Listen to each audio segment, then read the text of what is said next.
अभी हम आगे चलते हैं। In case of admitting of the charge voluntarily by the accused before the court, whether the court will convict the accused in full or some lenient view will be taken.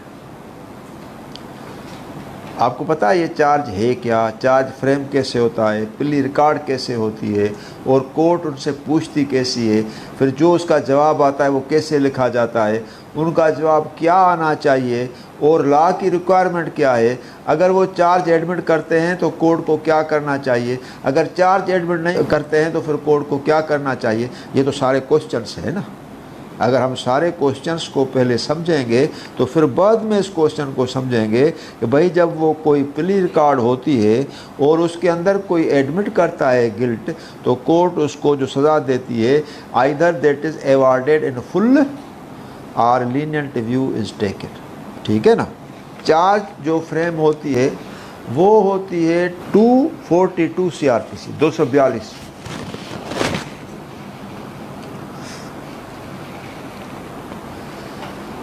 मैं थोड़ा आपको background देता हूँ। Police जब investigation 14 दिन के अंदर complete करती है तो फिर चार्जशीट कोर्ट के अंदर पेश करती है। तो जो फाइनल रिपोर्ट है या पुलिस चार्जशीट है वो जो पुलिस सबमिट करती है बिफोर द कोर्ट, उसका जो प्रोसीजर दिया गया है वो है 173 CRPC।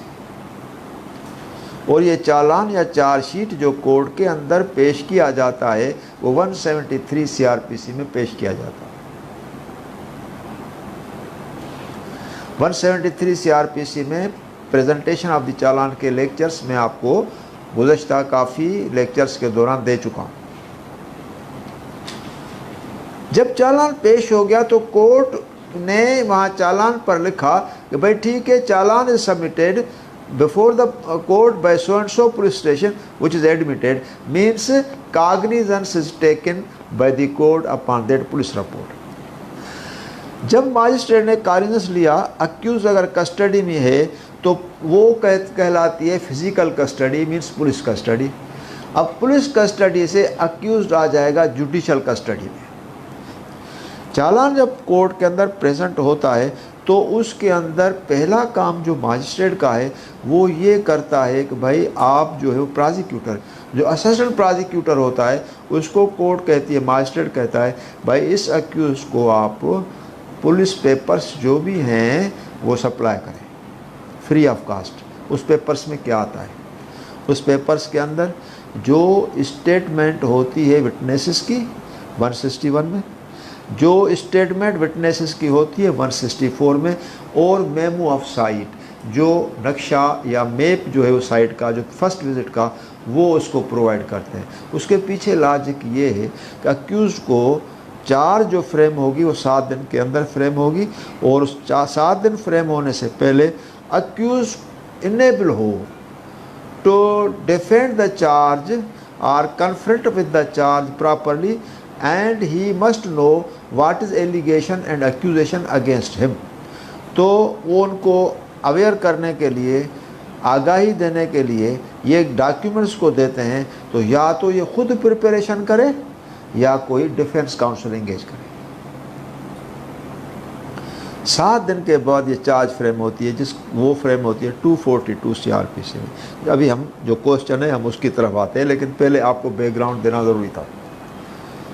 242 CRPC के अंदर जब चार्ज फ्रेम होती है तो उसके अंदर चार्ज में क्या होता है, that you accused so and so, नाम A son of B resident of so and so place, you committed offence under section, यानी जो भी मिसल यानी ऐसा कोई अफेंस है थेफ्ट का 379 या 380 PPC bye stealing the goods from so and so person or by trespassing into his house and removing away the articles or goods with जिसकी description ये है, and thereby you committed an offence punishable under section 380 PPC, अगर trespass है 411 PPC, which is cognizable by this court।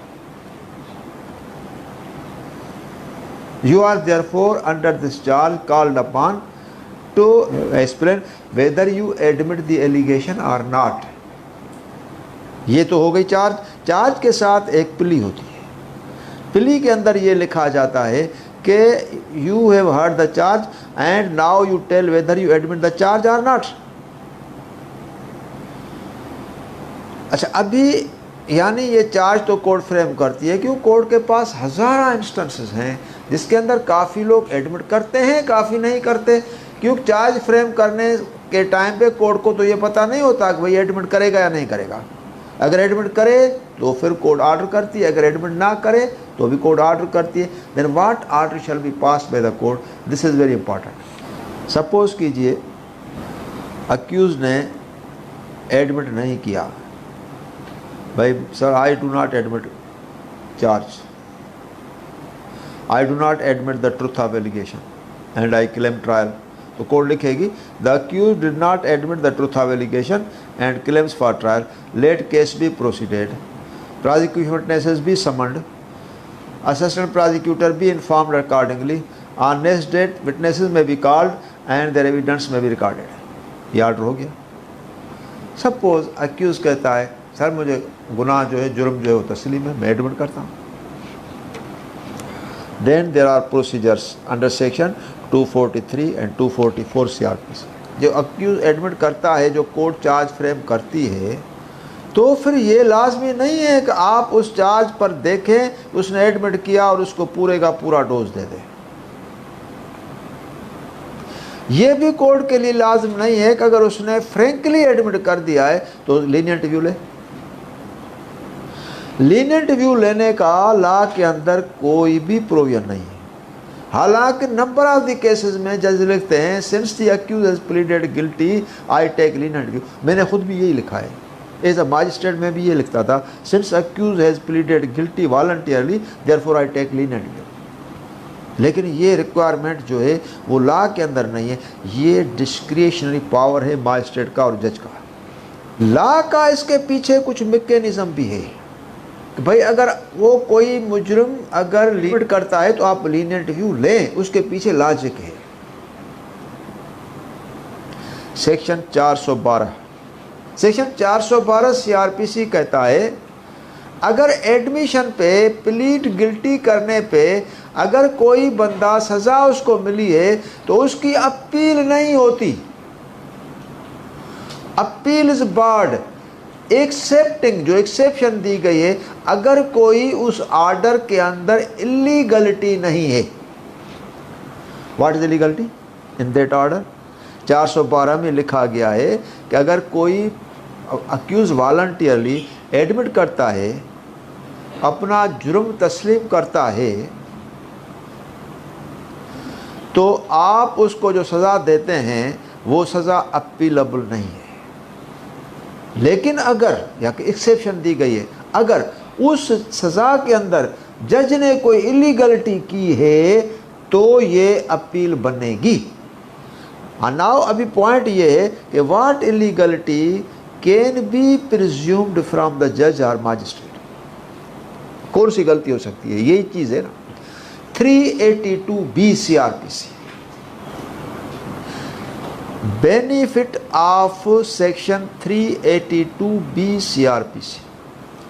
382B CRPC कहता है, जो उसका main purport है वो ये है कि अगर अक्यूज्ड जेल के अंदर रहा 4 महीने, 5 महीने, 6 महीने और ट्रायल उसका नहीं चला, बेल एप्लीकेशन उसने मूव की और बेल उसका रिजेक्ट हो गया, ट्रायल उसका नहीं चला, आखिर में जब आप उसको सज़ा देंगे तो 6 महीना जो उसको सज़ा रही है और जेल में रहा है, आप उसको बेनिफिट देंगे।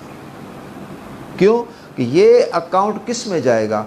6 महीने तक ये पड़ा रहा, बेल एप्लीकेशन उसने दी, बेल एप्लीकेशन रिजेक्ट हो गई और केस उसका नहीं चला, अगर ट्रायल नहीं चला तो उसमें उसका क्या कसूर? आप 3 महीने में या 2 महीने में ट्रायल चलाकर उसको डिस्पोज ऑफ कर देते और सज़ा देते तो सही था। 6 महीने, 8 महीने, 9 महीने ट्रायल नहीं चला। ट्रायल ना चलने की वजह वो भी मैं आपको थोड़ा क्लियर करता हूँ, जिससे आपकी नॉलेज मजबूत हो जाए। सपोज कीजिए 3 या 4 मुजरिम हैं, 2 मुजरिम आ रहे हैं, 2 मुजरिम एब्सकॉन्डर हैं, लॉ कहता है कि अभी केस जब तक उनका बाइफर्केट ना हो जाए, सेपरेट ना हो जाए, अभी चार्ज फ्रेम नहीं होगी। तो पहले उनके ख़िलाफ़ प्रोसीडिंग चलेगी। यानी कौन सी प्रोसीडिंग चलेगी? वो 512 की। 87 का प्रोक्लेमेशन इशू होगा, 88 की कार्रवाई होगी, उसके एब्सेंशिया में फिर उस केस को बाइफर्केट किया जाएगा। बाइफर्केट करने के बाद उनका केस जो प्रेजेंट एक्यूज्ड है एब्सेंटी एक्यूज से जुदा हो जाएगा, अलग हो जाएगा। जब केस अलग हो जाएगा तो फिर इनके ऊपर चार्ज फ्रेम होगी, और ये प्रोसेस कम से कम 8 से 9 महीने का है। और 8 से 9 महीने वो बगैर किसी ट्रायल के कोर्ट में रहे और उसका बेल भी नहीं हुआ। तो 382B कहता है कि अगर ऐसी सज़ा जिसमें अक्यूज का कोई भी कसूर नहीं, अगर उसको जजमेंट के टाइम में आप जब सज़ा दें, मीन साल दें, 2 दें, 3 दें, स्टेब्लिश हो, तो 382B का वो फ़ायदा ज़रूर दें जिसके अंदर उसकी सज़ा जो है, जो जेल का टाइम है, वो उसका माइनस कर दें। अभी समझ गए मेरी बात? तो 382B उसका थोड़ा हेड नोट जो है, मार्जिनल नोट है, मैं आपको पढ़कर सुनाता हूँ, जैसे आप उसको सही माना में जब पढ़ें तो आप समझ सकें। 382B कहता है period of detention to be considered while awarding sentence of imprisonment. तो डिटेंशन का पीरियड है वो कोर्ट को कहा गया है कंसीडर करें, और ये इम्पेरेटिव है, मैंडेटरी है।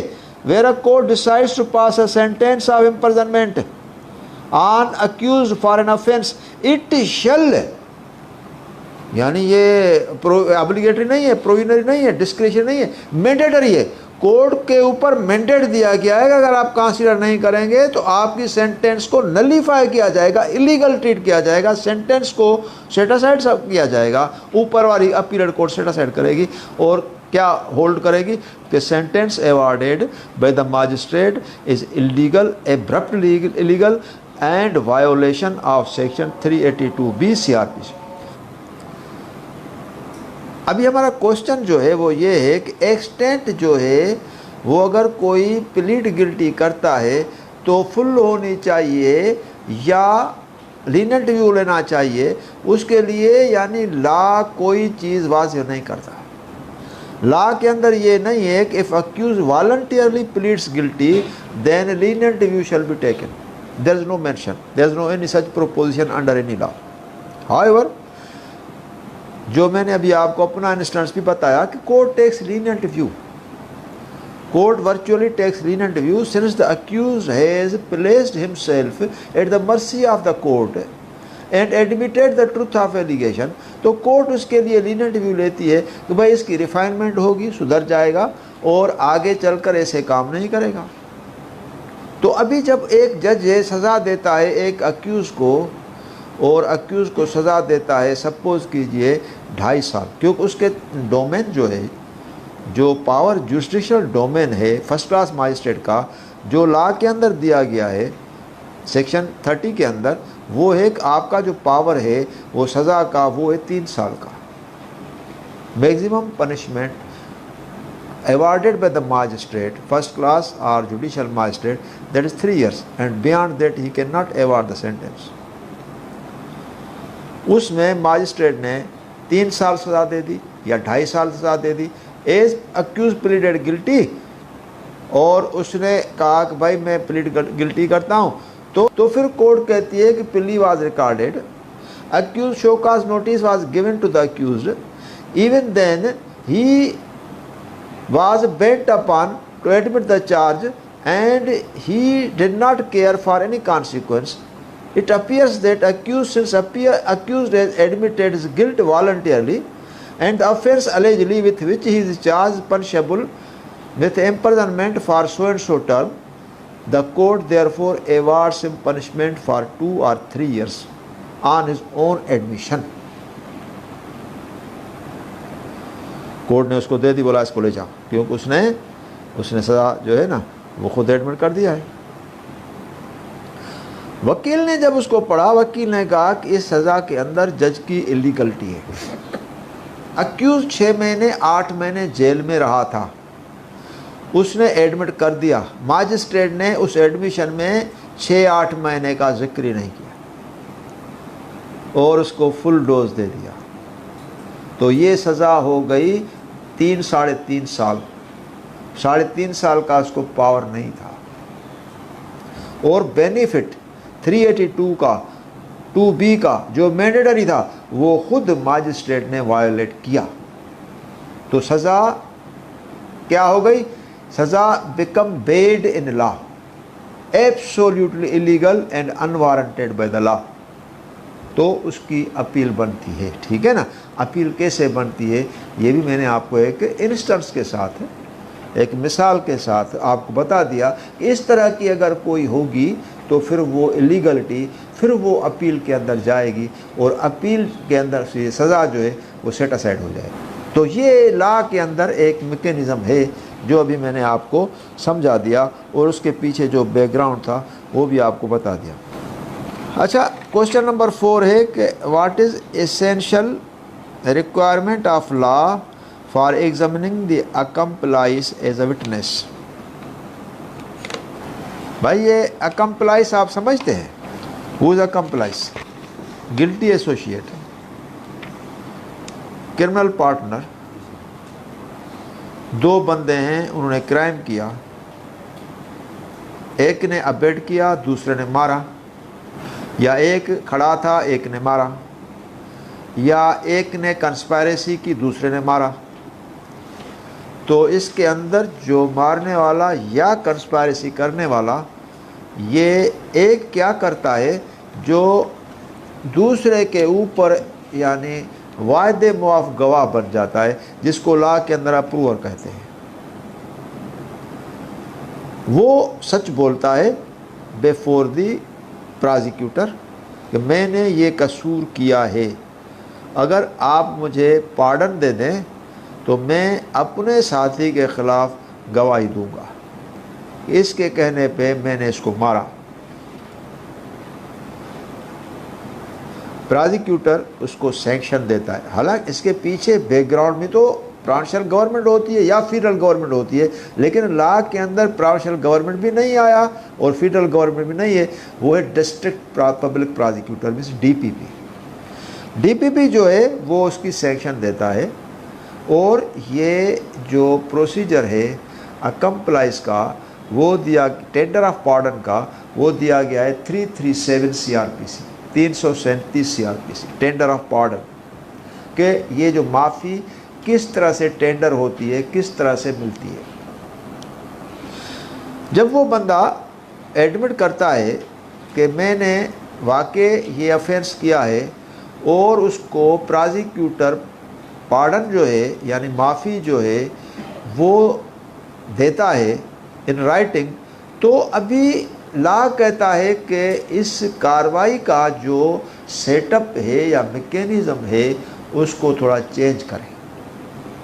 वो कैसे? इस बंदे की स्टेटमेंट रिकॉर्ड कराओ और स्टेटमेंट रिकॉर्ड कराओ, क्यों आपने इसको पार्डन जब दे दिया तो ये अकम्प्लाइज है, और पार्डन के बाद जब सैंक्शन हो गई तो ये अकम्प्लाइज से अप्रूवर हो गया। अप्रूवर मीन्स वायदे मुआफ गवाह। ये अभी सच बोलेगा, he will speak truth and what ever situation. अगर खुद मारता है वो भी बोलेगा कि मैंने खुद मारा, किस बुलेट से मारा, किस वेपन से मारा और उसके बाद किसके कहने पे मारा, लेकिन दूसरे जो साथी को इम्प्लीकेट कर रहा है तो means he is a truthful witness. आप उसकी स्टेटमेंट कराओ और उसकी स्टेटमेंट कौन से प्रोविजन में होगी? वो होगी 164(1)(a) CRPC। उसकी स्टेटमेंट 164(1)(a) CRPC में रिकॉर्ड होगी और वो फिर एज अ विटनेस कोर्ट के अंदर आएगा। उसके लिए डिफरेंट प्रोविजंस हैं जो कानून शाद आर्डर के अंदर दिए गए हैं। कानून शाद आर्डर के अंदर आर्टिकल 16 है, वो कहता है कि accomplice is a competent witness. Accomplice is a competent witness and conviction जो भी होती है that is good and maintainable even that conviction is solitary based on the only solitary evidence of the accomplice.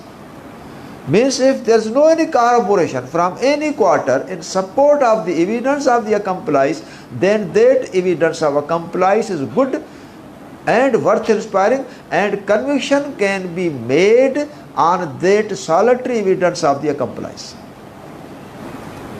ये इसके अंदर चीज है। फिर आगे 129 का बी कानून शात आर्डर, वो क्या कहता है? An accomplice is unworthy of the credit. An accomplice is unworthy of the credit, and conviction based on his version is not warranted or cannot be termed as good conviction unless that conviction is corroborated by other evidence. There is conflict of two provisions. 129b, that is the presumption of court. Article 16 only, that is worth and value of the evidence of the accomplice. लेकिन इसके अंदर जो sustainable जो चीज़ है वो है article 16 वाली, क्योंकि आर्टिकल 16 के अंदर एक प्रोविजन है जिसमें उसकी एविडेंस की वर्थ शो की गई है, और 129b में प्रिजम्पशन है, जो कोर्ट की प्रिजम्पशन है, और कोर्ट प्रिज्यूम जो करती है इंडिपेंडेंट प्रिज्यूम करती है। फिर कहा गया आर्टिकल 44 कानून शात आर्डर के अंदर ये कहा गया कि all accused including accomplice are subject to cross examination.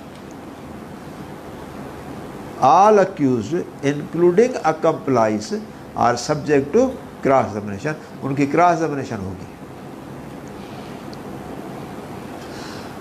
क्योंकि एज अ जब विटनेस आता है और उसकी क्रॉस एग्जामिनेशन होगी। लेकिन वहाँ 144 में उसको कहा गया है ऑल अक्यूज्ड इंक्लूडिंग अकम्प्लाइज। अभी क्वेश्चन हमारा ये है, what are the essential requirements of the accomplice for examine him as a witness. Essential requirements क्या है?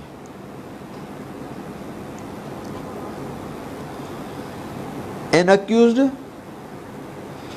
that was not legally discharged or lawfully tendered pardon cannot be examined as a witness. तो at the very outset क्या होना चाहिए? उसको pardon मिलनी चाहिए, pardon की सैंक्शन होनी चाहिए, और पार्डन की सैंक्शन के बाद फिर वो उसकी स्टेटमेंट होनी चाहिए। 164 1A CRPC में एज ए विटनेस उसकी स्टेटमेंट होगी, तो ये समझा जाएगा कि एसेंशियल रिक्वायरमेंट्स जो हैं वो अकम्प्लाइज के केस में for examining him as a witness वो पूरी हो गई।